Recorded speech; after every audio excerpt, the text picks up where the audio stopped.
बहुत समय पहले की बात है। किसी जगह पर एक सभा हो रहा था। उस सभा में बहुत सारे लोग बैठे हुए थे। तभी उस सभा में एक सज्जन व्यक्ति अपने हाथ में एक नोट लेकर प्रवेश करते हैं और अपने हाथ में लिए उस नोट को सभा में बैठे सभी लोगों को दिखाते हैं और पूछते हैं कौन कौन इस नोट को लेने की इच्छा रखता है। सभा में उपस्थित लोगों के धीरे धीरे हाथ उठने लगे। उन्होंने कहा, मैं आप ही लोगों में से किसी एक को यह नोट देने वाला हूँ, लेकिन इससे पहले मुझे इस नोट के साथ कुछ कर लेने दीजिए। यह कहकर उन्होंने उस नोट को मोड़ तमोड़ दिया। उसके बाद उन्होंने पूछा, इसे अब भी कौन कौन लेना चाहता है। अभी भी लगभग सभी लोगों के हाथ ऊपर ही थे। उन्होंने कहा, ठीक है, क्या होगा अगर मैं इस नोट के साथ यह करूं?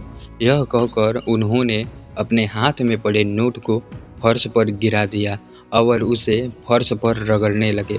कुछ देर बाद उन्होंने उसे दोबारा अपने हाथ में लिया, लेकिन अब वह नोट पूरी तरह तूड़-मूड़ और गंदा हो गया था। फिर उन्होंने लोगों से पूछा, इसे अब भी कौन-कौन लेना चाहता है? इस बार भी लगभग सभी लोगों के हाथ ऊपर थे। जिसके बाद उन्होंने कहा, इससे कोई फर्क नहीं पड़ता कि मैं इस नोट के साथ क्या किया हूँ। आप इसे पहले भी लेना चाहते थे और अब भी लेना चाहते हैं, क्योंकि इसका अब भी मूल्य वही है जो पहले हुआ करता था। ठीक यही चीज़ हम सभी के साथ होता है।